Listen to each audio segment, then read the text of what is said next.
나의 목자시니 내게 부족함이 없으리로다. 아멘. 찬양하겠습니다.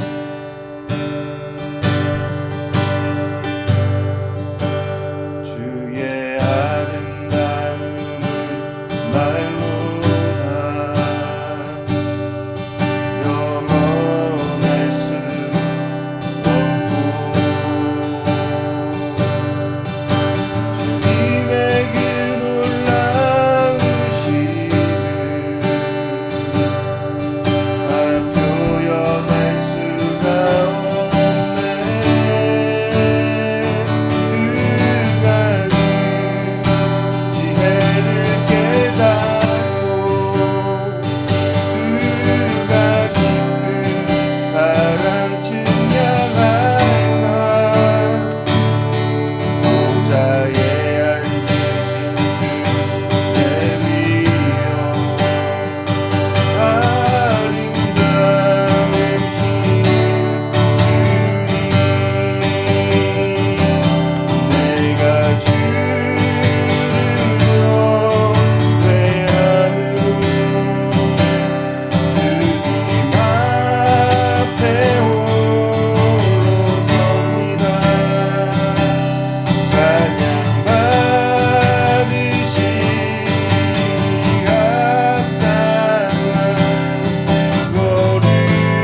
영원히 영원히 거하게 하소서.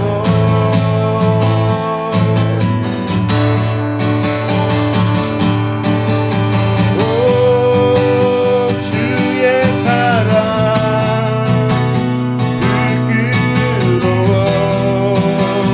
않겠어요. 주의 사랑으로 변화시켜 주시옵소서.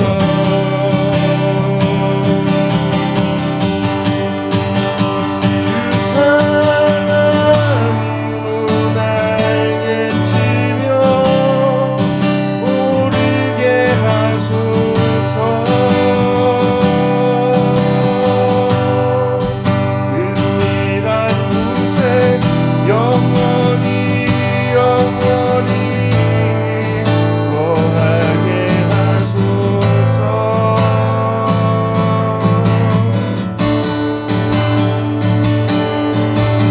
오 주의 사랑 부끄러워 않겠어요. 주의 사랑으로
대한 다 같이 사도신경으로 우리 신앙을 함께 고백하겠습니다. 나는 전능하신 아버지 하나님 천지의 창조주를 믿습니다. 나는 그의 유일하신 아들 우리 주 예수 그리스도를 믿습니다. 그는 성령으로 잉태되어 동정녀 마리에게서 나시고 본디오 빌라도에게 고난을 받아 십자가에 못 박혀 죽으시고 장사된 지 사흘 만에 죽은 자 가운데서 다시 살아나셨으며 하늘에 오르시어 전능하신 아버지 우편에 앉아 계시다가 거기로부터 살아있는 자와 죽은 자를 심판하러 오십니다. 나는 성령을 믿으며 거룩한 공교회와 성도의 교제와 죄를 용서받는 것과 몸의 부활과 영생을 믿습니다. 아멘. 네, 교회 소식 전하겠습니다. 네, 오늘 예배 오신 분들 축복합니다. 네, 예배 유튜브 채널에서 다시 보실 수 있는데 제가 안 올리고 있습니다. 꾸역꾸역 올리겠습니다. 네, 지금 3주째, 2주째 안 올려갖고 2주 거 다 올릴 거예요. 그러니까 오늘 거부터 시작해서 네, 그럴 겁니다. 네. 그리고 그 주중 묵상 함께 잘 해주시고 네, 그렇습니다. 그리고 저희 28일 날 그때가 마침 종료주일 시작인데 종료주일인데 그때 저희가 포항으로 갑니다. 네, 그곳에서 분명히 저희가 지난 부산 여행에서 뭔가 얻었다고 생각하거든요. 근데 이번에도 또 분명히 일하심이 있다라고 믿기 때문에 그곳에 가서 네, 시간을 보내겠습니다. 그리고 그 부활절 맞이해서 저희가 그림을 그릴 건데 거기 여행 가서 그림을 그리려고 생각해 봤더니 그게 될까라는 생각이 좀 있긴 하네요. 될까요? 어떨까요? 괜찮아요?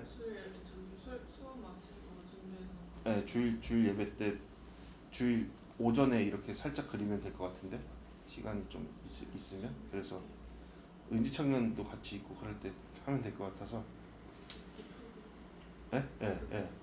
그래서 주제는 내가 가장 받고 싶은 선물 네. 내가 받으면 너무 행복할 만한 그 선물 그거에 대한 주제입니다. 네, 그래서 그거를 함께 그렸으면 좋겠습니다. 네, 이제 봄이 와야 되는데 좀 추워요, 그죠? 모두 건강 유의하시고 항상 주님의 은혜를 살아가는 우리 모두 되었으면 합니다. 네, 그리고 이제 2027년도 2026년도 말에 우리가 이제 계획하고 있는 게 있잖아요, 교회적으로.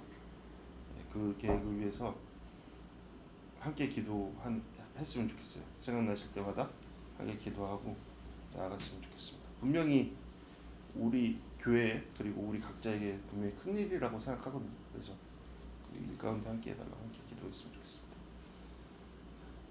그리고 은지 청년을 위해서도 함께 기도해 주시고 우리랑 좀 떨어져 있으니까 항상 좋은 만남, 좋은 배움 있도록 그리고 건강할 수 있도록 그렇게 했으면 좋겠습니다. 네, 우리 이제 이 시간 함께 인사 나누겠습니다. 사랑합니다. 축복합니다. 사랑합니다. 축복합니다. 네, 사랑합니다. 축복합니다. 네, 말씀 보시겠습니다. 사랑합니다. 축복합니다. 육신의 썩음을 보지 않았다. 네, 사도행전 2장 29절에서 36절까지의 말씀 함께 읽겠습니다. 제가 좀 읽어가겠습니다. 형제들이여 나는 여러분에게 조상 다윗에 대해 담대히 말할 수 있습니다. 그는 죽어 장사돼 그의 무덤이 오늘까지 우리 가운데 있습니다. 다윗은 예언자이기에 하나님께서 그에게 맹세하셔서 그의 몸에서 날 자손을 세워 그의 보좌 위에 앉히시라는 것을 알고 미리 내다보면서 그리스도의 부활에 대해 그가 지옥의 버림을 당하지 않고 그의 육신이 썩음을 보지 않았다라고 말했습니다.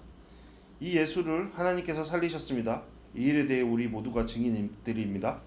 하나님께서는 이 예수를 높이 올리셔서 그분의 오른편에 앉히셨습니다. 높임 받으신 예수께서는 아버지께서 약속하신 성령을 받아 우리에게 부어주셨는데 지금 여러분이 보고 듣고 있는 것이 바로 이것입니다. 다윗은 하늘에 올라가지 못했으나 이렇게 말했습니다. 내 주께서 말씀하시기를 내가 내 원수를 내 발 아래 굴복시키기까지 너는 내 오른편에 앉아 있어라 하셨습니다. 그러므로 이스라엘 모든 집은 확실하게 알아두십시오. 여러분들이 십자가에 못 박은 이 예수를 하나님께서 주와 그리스도가 되게 하셨습니다. 아멘. 네. 오늘은 육신의 썩음을 보지 않았다라는 제목 함께로 말씀 나누겠습니다. 정호승 시인이 내일이라는 빵을 굽기 위해서라는 칼럼을 썼는데 거기에서 내일이라는 빵을 만들기 위해서는 고통이라는 재료가 반드시 필요하다라고 말합니다. 그러면서 그 말미에 한 부부의 경험담을 이야기하는데 아마 제가 이야기했을 법해요. 사순절에 예수 순환국을 관람한 부부가 연극이 끝나자 감동을 받고 그러한 마음으로 무대 뒤에 있는 예수님의 역할을 한 배우를 만나서 함께 사진을 찍었습니다. 그런데 그때 남편이 극 중에 배우가 지고 갔던 십자가 소품을 발견하고 부인에게 카메라를 건네주면서 말했습니다. 십자가를 지고 가볼 테니까 그 장면을 한번 찍어줘. 남편은 양해를 구하고 진지한 표정으로 예수님을 흉내내며 커다란 십자가를 짊어진 자신의 모습을 찍으려 했습니다. 그러나 십자가가 너무 무거워서 그렇게 할 수 없었습니다. 그때 남편이 배우에게 물었어요. 관객석에서 볼 때는 나무 안이 비어서 가벼울 줄 알았는데 무겁네요. 이걸로 어떻게 연기를 그렇게 실감나게 하셨나요? 그러자 배우가 답했습니다. 만일 무거움이 느껴지지 않았다면 나는 그 역을 해내지 못했을 겁니다. 이야기를 전한 정호승 시인은 십자가의 본질은 무거움에 있다라고 말합니다. 그 무거움은 고통의 무게이죠. 예수님은 내일이라는 생명을 위해 그 고통의 무게를 견뎌내셨습니다. 세례 요한은 이런 예수님의 십자가를 세상죄에 비유했습니다. 실제로 예수님은 그 십자가의 고통의 무게, 세상의 죄를 짊어지는 길을 걸어내셨죠.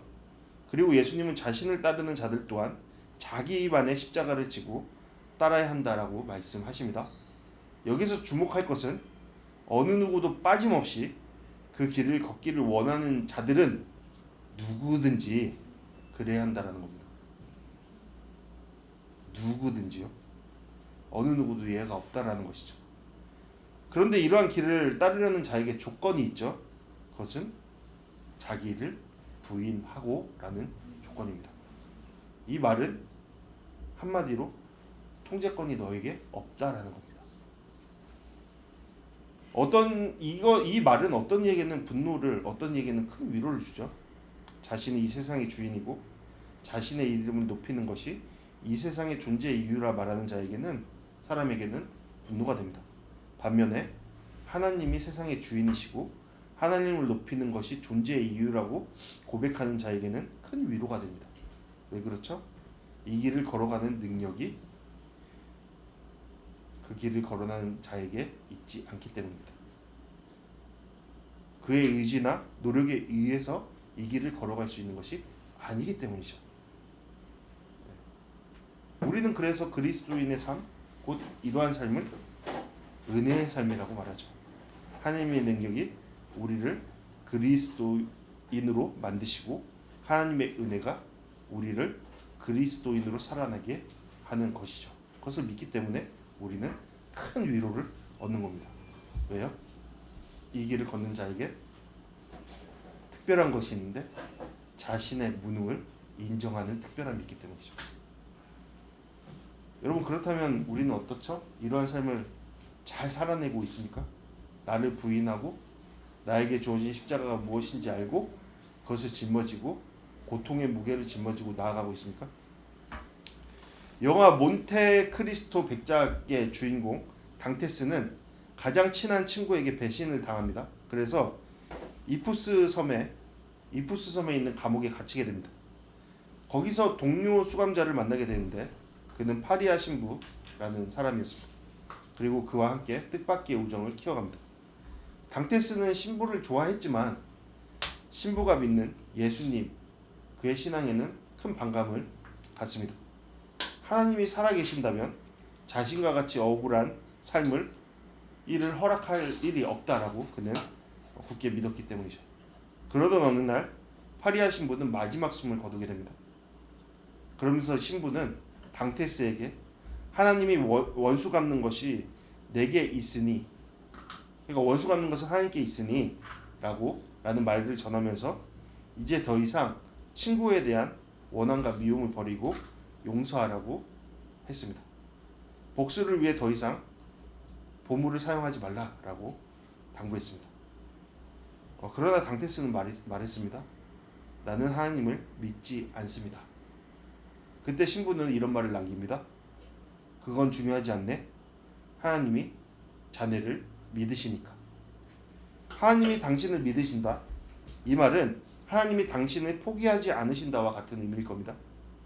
네, 주님은 우리를 포기하지 않으십니다. 그리고 그 포기하지 않으심을 통해 우리 가운데 은혜를 계속적으로 부으십니다. 왜? 왜 그럴까요? 우리를 구원의 삶으로 인도하기 위해서겠죠. 저는 이 이야기를 접하면서 우리가 그리스도인으로 살아가는 것, 자기를 부인하는 것조차도, 자기 십자가를 지고 가는 모든 과정들조차도, 예수 그리스도를 따르는 삶을 살아가는 모든 과정조차도 우리의 믿음보다는 우리에게 부어주시는 은혜를 통해서, 그 모든 것이 하나님의 은혜를 통해서 인한 것임을 다시금 생각하게 됩니다. 우리는 그저 그 은혜를 받고 살아가는 존재라는 것이죠. 이것은 히브리서 12장 말씀을 통해서 확인할 수 있습니다.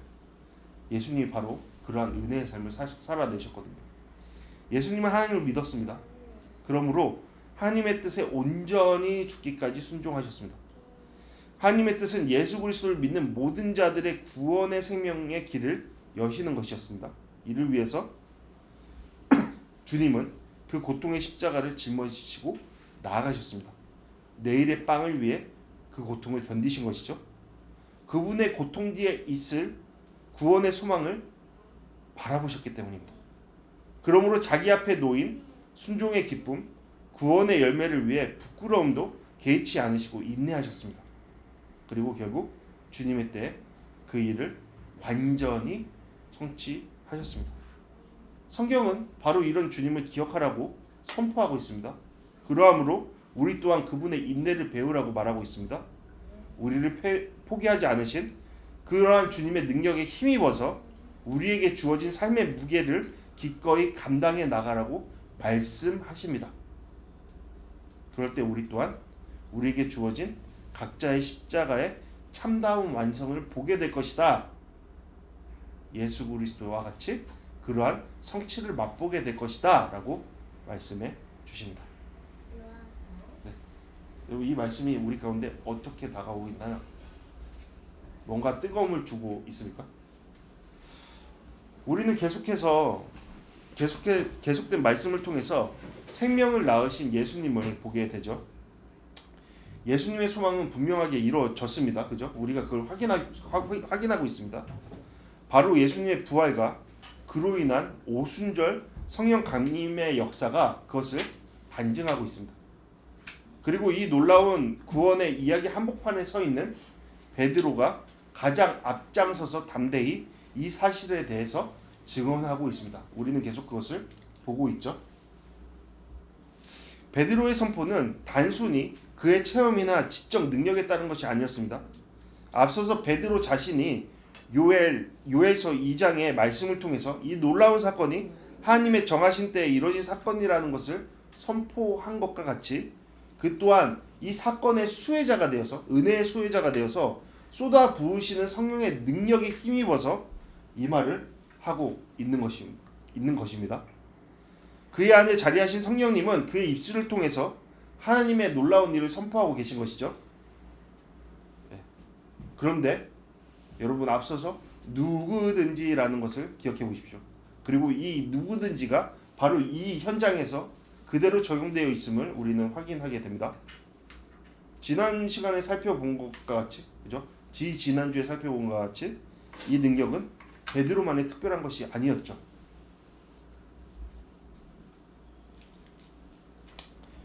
요엘이 예언한 바와 같이 주님의 영을 소유하는 모든 자에게 있을 일이 바로 베드로를 대표하여서 나타나고 있다라는 것을 전하는 말씀을 우리는 보았죠. 누구든지 그들은 각자의 주어진 모습에 맞게 하나의 목소리를 내게 된다라는 겁니다. 오순절 성령의 강림 장면 방언은 바로 그것을 보여주는 것이죠. 교회란 무엇인가? 성도는 누구인가? 주님의 영광을 위해 각자의 삶에 임하신 성령을 통해서 자신의 고유한 목소리로 하나의 소리를 내는 것, 그것이 교회이며 성도라는 것을 우리는 말씀을 통해 확인할 수 있었죠. 그러니 우리는 여기에서 생각할 수 있어요. 우리가 주님의 성령을 통해 살아가는 자, 우리 안에 거하시는 성령의 능력 아래 살아가는 자라면 이 말씀 속에 베드로와 같이 우리 또한 우리의 형편에 맞게 구원을 선포하는 모습을 취하고 있을 거라는 겁니다. 앞서서 이야기한 것과 같죠. 마태복음 말씀처럼 자기 자신의 십자가를 지고 나아갈 것이다. 왜요? 주님의 은혜의 능력이 우리를 그곳으로 인도할 것이기 때문이죠. 베드로의 하나님의 구원의 역사에 대한 담대한 선포는 계속해서 이어집니다. 계속해서 그랬던 것처럼 성령님께서는 베드로의 입술을 통해서 주님의 말씀을 올바로 해석하고 선포케 하십니다. 그러니까 다시 한번 생각해야 될 것은 이 말은 베드로의 선포는 그의 입장 전달이 아니라는 겁니다. 베드로는 지금 성령을 통해서 거룩하신 주님의 말씀을 선포하고 있는 겁니다. 제가 왜 이것을 계속 이야기할까요? 우리 또한 성령이 내주하는 성령 안에서 살아가는 자라면 이러한 삶의 모습을 취한다라는 겁니다. 너는 그리스도의 향기다. 그리스도의 향기다. 그리스도가 우리의 삶을 통해서 계속적으로 뿜어져 나오는 삶, 그것을 살아낸다라는 겁니다. 베드로는 이스라엘의 창시자, 이스라엘 역사의 왕이라 평가받던 다윗의 이야기를 다시 하죠. 다윗은 모든 자가 아는 것처럼 죽어서 장사되었고 모든 자들이 아는 무덤 그곳에서 지금 묻혀 있습니다. 그러나 다윗은 그의 끝자리가 무덤이 아님을 확신했습니다. 그에게 임하신 예언의 영을 통해서 그는 사망의 고통이 내일의 생명을 위한 준비라 믿었습니다. 장차 오실 주 예수 그리스도를 통해 구원의 길이 열림을 그가 믿었습니다. 무엇을 통해서요? 그의 지적 능력을 통해서, 그의 경험을 통해서 아닙니다. 하나님께서 보내신 예언의 영을 통해 그는 그것을 믿을 수 있었습니다. 다윗은 죽기 전에 하나님의 엄숙한 약속을 부여받았고 시편 132편 11절에 다음과 같이 선언했음을 알려주고 있죠. 여호와께서 진심으로 다윗에게 맹세하셨으니 번복하지 않으실 겁니다. 내 몸에서 나온 것 가운데 하나를 내가 내 왕자에 앉히리라. 이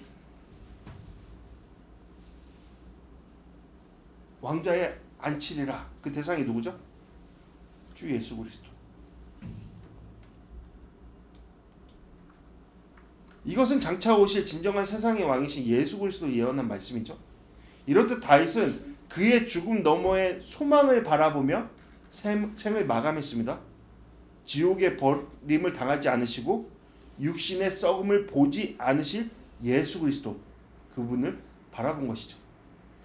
그러므로 그의 죽음은 끝이 아니고 절망이 아니고 낭떠러지가 아니고 뭐였죠? 소망이었습니다. 이 소망은 어떤 소망이에요? 확실한 소망이었습니다. 반드시 성취될 소망이었습니다. 그리고 그의 소망은 주 예수 그리스도의 부활을 통해서 온전히 이루어졌습니다. 그리고 주 예수 그리스도의 하늘로 올라가심을 통해서 완벽하게 이루어졌습니다. 이것이 바로 베드로의 선포인 것이죠. 곧 다윗은 썩어질 것에 소망을 두지 않고 영원한 것에 소망을 둠으로 그것의 성취를 보았다라는 것이 바로 오늘 말씀 속에서의 베드로의 담대한 선포라는 것이죠. 그러면서 베드로는 이어지는 말씀을 통해서 이 일의 성취를 지금 이 자리에 함께 있는 모든 자들이 목격했다라는 것을 선포합니다. 너희들이 지금 이 모든 과정을 보고 있다, 보았다라고 말하고 있는 것이죠. 어느 누구도 여기에서 부인할 수 없다라고 선포하고 있는 겁니다. 하나님의 구원의 계획 속에 부활하신 예수님은 이제 승천하셔서 하나님의 말씀대로 높이 올라가시어 하나님의 오른편에 앉아 계신다라는 겁니다. 그것을 보증하시는 분이 바로 진리의 성령님이시며 너희들이 지금 보는 바와 같이 성령께서 지금 오순절 이곳에 임하셔서 너희들이 지금 술 취하였다고 조롱하지만 그것이 아니라 성령의 역사를 통해 이것이 완벽하게 성취됐다. 그것을 너희들이 보았다. 너희들 또한 목격자이다라는 것을 선포하는 것이죠. 따라서 다윗의 예언은 성취된 겁니다. 예수 그리스도께서 하나님의 오른편에 앉아 계심이 성취된 겁니다. 이는 예수님이 하나님에 의해 세상의 진정한 왕위에 오르셨다, 왕자에 앉으셨다라는 것을, 그러므로 36절의 말씀과 같이 세상의 구원자로서 모든 이름 위에 뛰어나신 오직 하나밖에 없으신 주로서 자리하셨다라는 것을 선포하는 것이죠. 세상은 이러한 주님을 거부하고 배척하고 죽였으나 하나님은 예수님을 하늘의 가장 높은 자리에 올리심을 통해 그분의 하나님의 아들, 세상의 통치자로 확증하셨다라는 겁니다.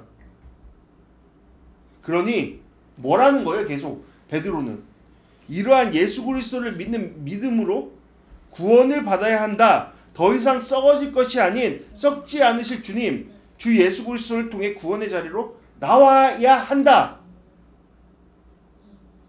그것을 선포하고 있는 겁니다.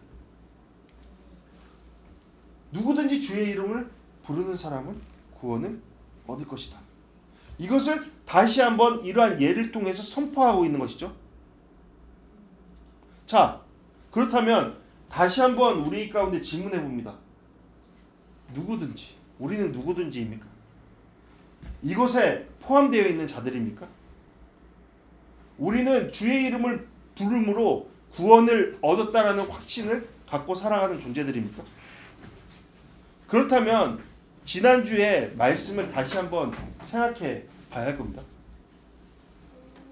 오늘 말씀 속에서 다시 한번 언급된 다윗, 죽음의 끝이 아닌 그 너머에 오실 메시아를 통해 구원의 소망을 바라본 다윗은 죽지 않으시고 지옥에 버려지지 않으실 주의 거룩하신 분을 통해 기쁨과 소망의 삶을 살아낼 수 있었습니다. 그것이 바로 이러한 고백 속에 있는 것이죠. 그렇다면 우리 가운데 질문해 보자고요. 우리는 누구든지에 포함된 자들입니까? 그렇다면 우리의 삶 가운데 이러한 고백이 너무나 자연스럽게 표현되고 고백되고 있습니다.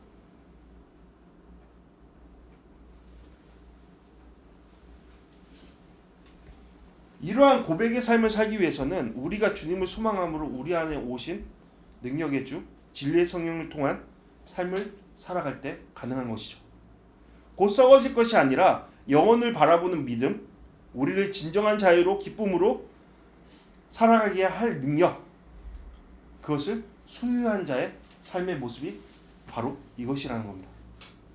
우리는 이러한 삶을 살아내고 있습니까? 이 부분에 대해서 좀 더 생각해 보죠. 우선 오늘 말씀에서 다윗의 고백을 인용한 하나님께서는 이 예수를 높이 올리셔서 그분의 오른편에 앉으셨다라는 언급을 보다 좀 더 깊이 생각할 필요가 있습니다. 굉장히 중요하거든요. 이 말은 예수 그리스도의 올려지심을 통해 사탄의 시대가 끝났다라는 것을 의미하는 거예요. 악한 영의 시대가 끝났다라는 것을 선포하는 겁니다. 곧 그리스도가 세상을 주관하고 계신다라는 것을 선언하는 겁니다. 하늘과 땅에 있는 모든 권세가 그리스도께 있다라는 것을 선언하는 겁니다. 그리스도는 성령에 의해서 그분의 제자들을 통해 그분의 뜻을 이뤄가시죠. 그리스도가 보내신 성령은 죄에 대해, 의에 대해, 세상에 대해, 세상 심판에 대해 세상을 책망하십니다. 그리고 진리 가운데 우리를 인도하십니다. 이 말씀 이해하시겠어요? 우리는 성령을 받은 존재로 더 이상 사탄의 능력에 살아갈 존재가 아니라는 거예요. 그를 통해서 좌지우지될 인생이 아니라는 거예요.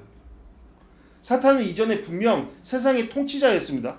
그러나 물론 하나님께서 허용하시는 범위 내에서. 그러나 이제 그들은 주 예수 그리스도를 통해 완전히 패배했다라는 겁니다. 이는 사탄의 영향력이 끊어졌다라는 거예요. 예수님께서 세상에 다시 오실 그날까지 그들은 물론 그들 나름대로의 일을 지속할 겁니다.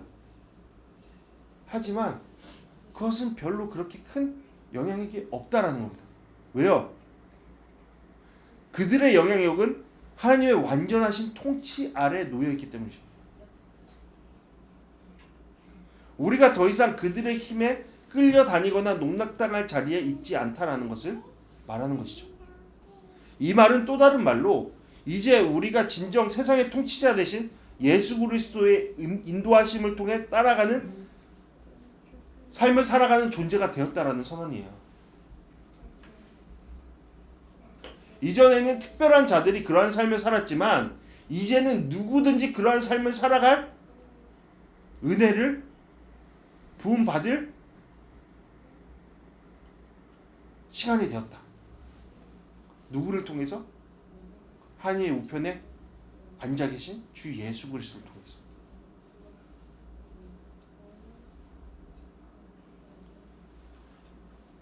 자, 통치자. 이 세상의 통치자가 사탄이 아니라 이제는 하나님으로부터 올림받으신 주 예수 그리스도다라는 것은 또 다른 의미로 뭐죠?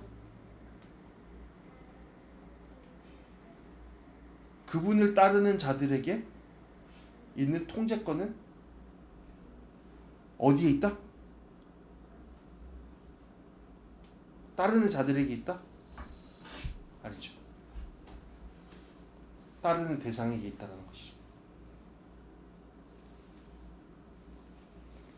하나님의 오른편에 앉으신 예수 그리스도를 믿는 자들은 성령의 사람은 자신의 통제가 아닌 주님의 통제 아래 살아가는 존재들입니다. 그것이 우리를 진리의 길로 인도하는 겁니다. 그것이 바로 요한복음 16장 말씀에 16장 말씀의 선포인 것이죠. 보혜사 진리의 성령님이 오시며 이러한 자리로 끌고 가는 주체는 누구시죠? 하나님이시죠. 제가 맥락을 이해하시겠어요?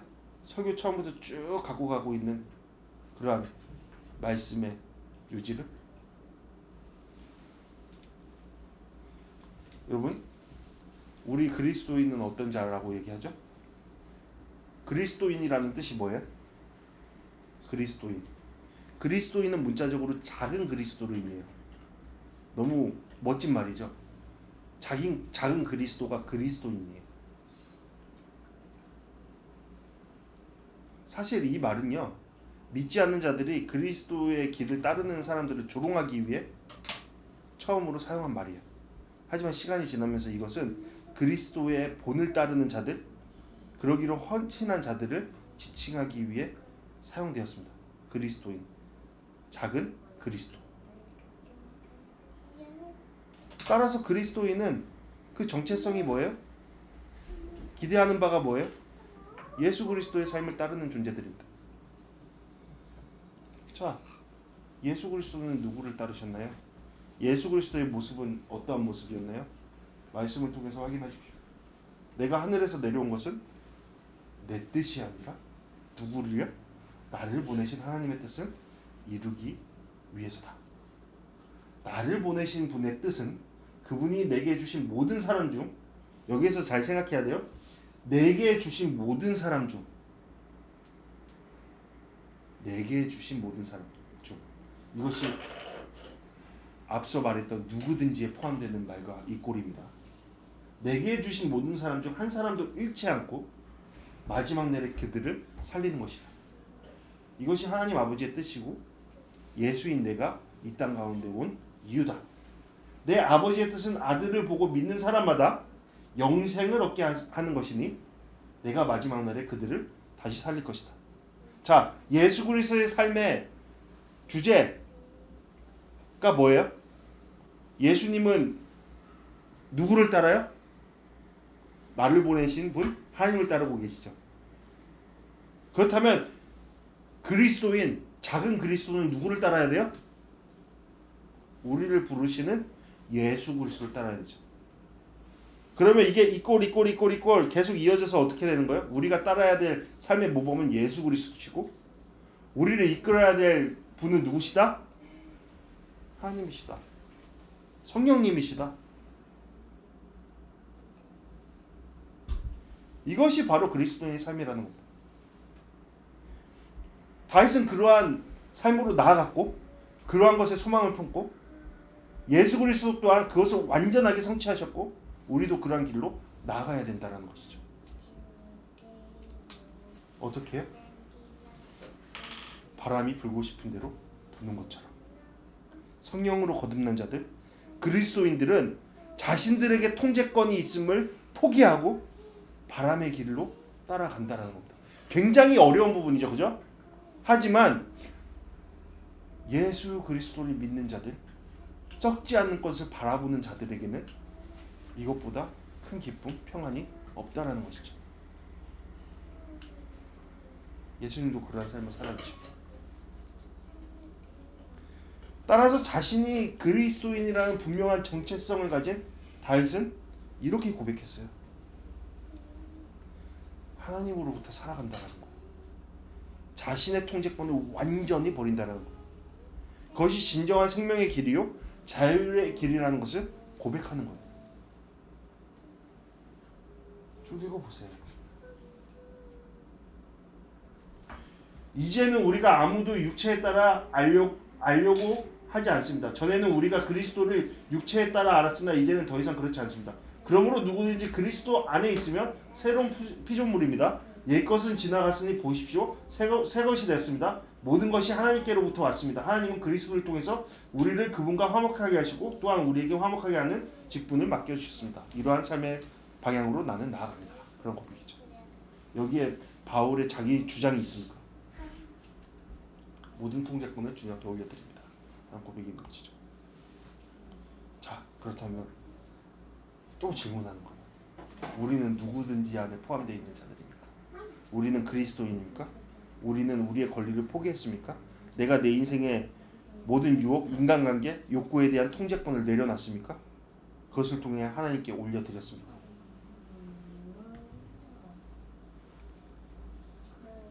그런 자의 고백은 바로 이런 고백이죠. 여호와는 나의 목자시니 내게 부족함이 없습니다. 이 말씀과 이 말씀은 동일하죠. 여러분, 여기에서 표현하고 있는 목자 되신 예수 그리스도를 목자 되신 하나님을 다윗이 따라가고 있다라고 고백하고 있죠. 여러분, 이 말씀의 그 깊은 의미를 상상력을 통해서 나의 삶을 통해서 좀 생각해 보십시오. 저는 이 한 줄 말씀으로 이 모든 설교가 딱 압축된다고 생각하거든요. 여호와는 나의 목자시니 내게 부족함이 없습니다. 이러한 고백이 우리 가운데 있습니까? 할 수 있습니까? 아니면 여호와는 나의 목자신데 내가 좀 부족해요. 나 좀 그러고 있어요.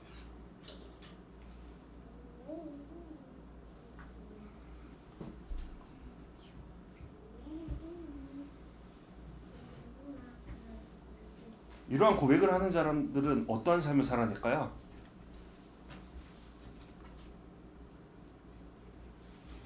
자, 여러분, 배가 항구에 묶여 있습니다. 그게 배로서의 올바른 모습을 취하는 걸까요? 물론 배의 입장에서 안전하다고 생각하겠죠. 하지만 그것은 배의 자리가 아니에요. 배는 어디로 나가야 돼요? 그 목적을 다하려면 험난한 바다로 나가야 되죠. 이러한 고백을 하고 있는 자들은 목자의 이끌림에 따라 그곳에 통제권을 주고 그의 인도하심에 따라 나아갑니다. 그리고 이분을 통해서 반드시 그 목적을 성취하죠. 하지만 그곳에 평안이 없냐? 기쁨이 없냐? 아니죠. 그곳에 완전함이 있습니다. 그것을 믿고 고백하고 그것으로 나아가는 자들이 바로 그리스도인이라는 것이죠.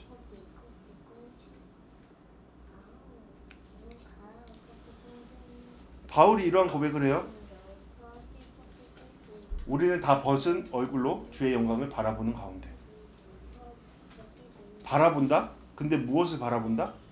주님의 영광을 바라본다. 덮어진 것들을 비껴내고 주님을 바라본다. 여러분, 우리는 바라보는 대로 살아갑니다. 그리고 바라보는 것을 닮아갑니다. 우리가 주 예수 그리스도를 바라보면 바라볼수록 우리의 삶은 어떻게 돼요? 주 예수 그리스도를 닮아가는 것이죠.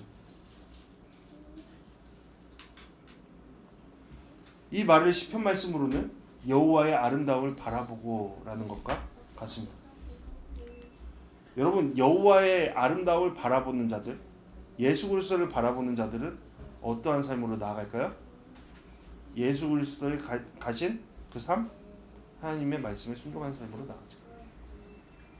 그리고 반드시 바울의 표현대로 승리의 간을 쓰게 되는 것이죠.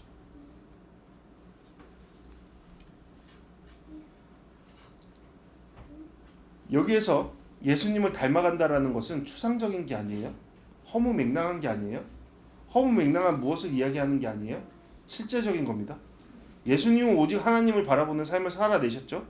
오늘 말씀에 따라 예수님은 육신에 썩지 않은 것을 썩음을 보지 않으셨습니다. 하나님의 뜻, 영원한 생명, 하나님의 구원을 바라보셨습니다. 그리고 그것을 성취하셨죠.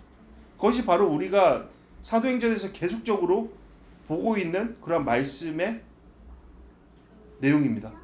베드로는 그것을 선언하고 있죠. 그러면 저는 여기에서 생각해 보는 거예요. 예수님은 그러면 하나님을 어떻게 바라보셨을까? 어떻게 바라보는 삶을 실제로 살아내셨을까? 기도죠. 기도하셨습니다. 기도하심으로 하나님의 뜻을 계속적으로 발견해 나가셨습니다. 그리고 그 기도를 우리 또한 하라고 말씀하십니다. 왜요? 그것이 하나님의 영광을, 아름다움을 바라보는 시작이기 때문이죠. 그러므로 그 기도를 어떻게 말씀하셨어요? 여러분, 이 말씀이 오늘 말씀의 결론인데요.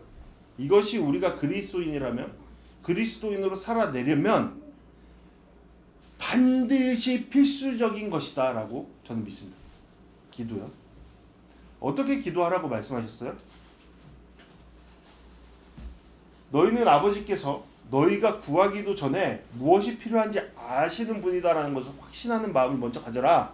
그리고 나서 먼저 하늘에 계신 우리 아버지 주의 이름을 거룩하게 하시며 주의 나라가 임하게 하시고 주의 뜻이 하늘에서와 같이 땅에서도 이루어지게 하소서라고 기도해라. 이것은 뭐예요? 주님의 통치를, 주님께서 우리의 삶, 우리의 전 세계를 통치하신다라는 것을 인정해라라는 거예요. 한마디로 말하면 그 다음이 중요해요. 그 다음이 중요하다고요. 여러분, 이 정도 말씀하셨으면 주님은 그 다음에 뭐라고 기도하라고 말씀하실까요? 근데 주님은 이렇게 하라고 말씀하십니다. 오늘 우리에게 꼭 필요한 양식을 내려주시고 기도하라고 말씀하십니다. 여러분, 이 순서는 매우 중요합니다. 여러분, 하나님의 통치권을 인정하는 자가 처음으로 기도해야 될 게 뭐라고요? 오늘 우리에게 일용할 양식을 주시고. 일용할 양식은 뭐예요? 우리가 지금 현실을 살아가는데 반드시 필요한 것, 꼭 필요한 것, 생명 유지를, 생존을 위해 반드시 필요한 것을 위해서 기도해라라는 거예요. 왜요? 이러한 삶이 우리를 구원할 거기 때문에? 아니죠. 이러한 것이 기초적으로 돼야만 우리의 삶이 이러한 삶으로 나아갈 수 있기 때문에.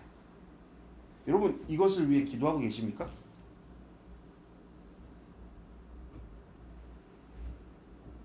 제가요, 아까 이제 예배드리기 전에 같이 잠깐 이야기를 나눴지만 주님께서 저에게 그 놀라운 사건이죠.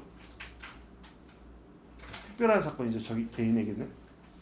개척을 말씀하셨을 때 제가 가장 먼저 기도했던 게 뭔지 아세요? 주님, 앞으로 결혼이고 뭐고 다 주님의 뜻대로 나아가겠습니다. 하지만 주님, 저는 이 기도는 반드시 주님께 드립니다. 주님, 제가 교회를 새롭게 시작하도 뭘 해도 저한테 일용한 양식은 반드시 주님께서 책임져 주십시오. 저는 사역을 하면서 제 앞에서 손가락 빨고 있는 제 자식이나 저희 가족을 바라볼 자신이 없습니다. 주님, 제가 순종하겠습니다. 하지만 주님께서 저에게 그 일용한 양식을 허락해 주십시오. 이 기도가 반드시 필요하다라는 거예요. 그리고 나서 뭐예요?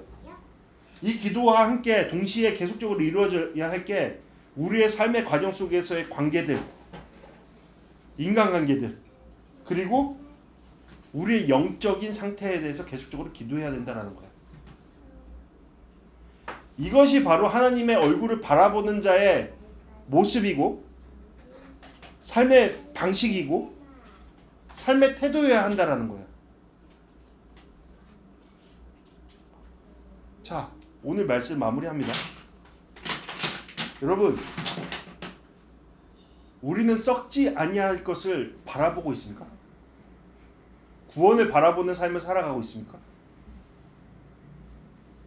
그렇다면 기도해야 합니다. 기도해야 합니다.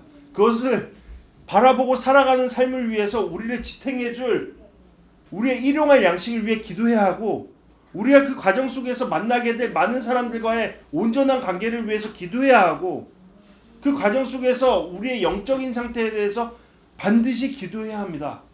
왜요? 그러한 능력이 누구에게 있기 때문에? 우리를 부르신 분, 우리의 목자 되신 하나님께 있기 때문에. 그것을 인정한다면 우리의 필요를 아시는 그분께 구해야죠. 이 말씀을 하신 바는 왜, 이유가 뭐예요? 이것을 이뤄주겠다. 여러분, 주님께서는 자신에게 의존하는 자를 기뻐하십니다. 여러분, 이게 되게 특이하고 특별하지 않아요, 여러분? 이 말씀이 자신의 이름을 구하고 자신 가운데 의존하는 자들을 기뻐하신다.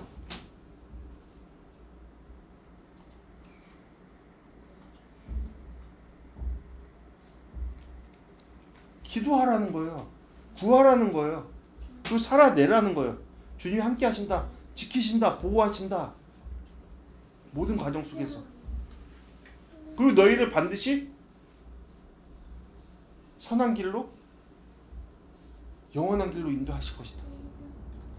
예, 그리스도인은 바로 이러한 보장된 길로 그것을 소망하며 살아가는 자들입니다. 그렇다면 그리스도인에게 어떠한 마음이 솟아날까요? 기쁨과 평안이 솟아나겠죠. 아까 다윗이 고백한 바와 같이. 자, 여러분, 우리의 삶은 앞으로 어떻게 이어져야 될까요? 우리의 시간들은 어떻게 조정돼야 될까요? 썩지 않을 것을, 육체에 썩지 않을 것을 바라보신 예수 그리스도, 육체에 썩지 않을 것을 예수 그리스도를 기대하며 소망하며 바라본 다윗, 우리 또한 썩지 않을 것을 바라보며 지금을 살아내야겠죠. 썩지 않으실 주 예수 그리스도의 구원을 바라보며 지금을 살아내야겠죠. 자, 그렇다면 마지막으로 질문을 던지고 오늘 말씀 마무리합니다. 그렇다면 우리는 어떻게 지금을 살아내야 할까요? 답은 여기 있습니다. 네. 이런 삶을 통해 주님의 놀라운 구원을 맛보는 현실에서, 그리고 장차 올 그날에 완전히 맛볼 우리가 되기를 간절히 소망합니다. 축복합니다. 네, 이 시간 다 같이 부르신 곳에서 함께 찬양하시겠습니다.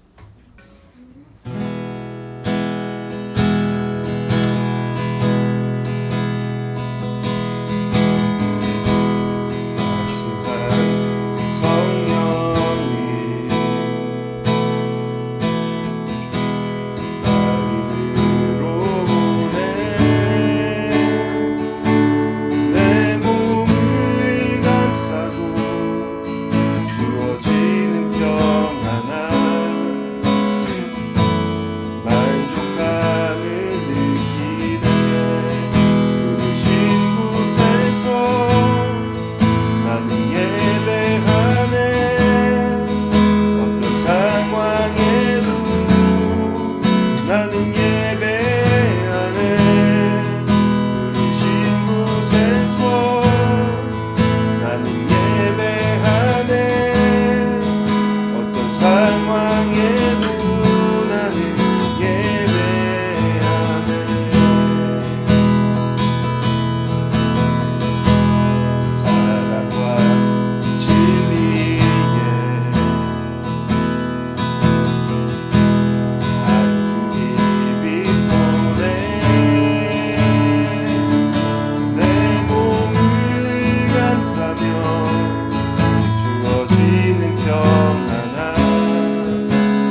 나는 예배하네. 부르신 곳에서 나는 예배하네. 어떤 상황에도 나는 예배하네. 내가 걸어갈 때 길이 되고 살아갈 때 삶이 되는 그곳에서 예배하네. 내가 걸어갈 때 길이 되고 살아갈 때 삶이 되는 그곳에서 예배하네. 부르신 곳에서 나는 예배하네. 어떤 상황에도 나는 예배하네. 부르신 곳에서 나는 예배하네. 어떤 상황에도 나는 예배하네. 주신 말씀을 함께 기도하며 나가겠습니다.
하나님 아버지, 우리를 은혜의 자리로 불러주심에 감사를 드립니다. 주님의 은혜는 우리를 주님을 목자로 삼고 그분을 따르는 삶으로 인도합니다. 우리는 고백합니다. 주님 안에 평안이 있고 주님 안에 진정한 생명이 있음을 고백합니다. 그러함으로 기뻐합니다.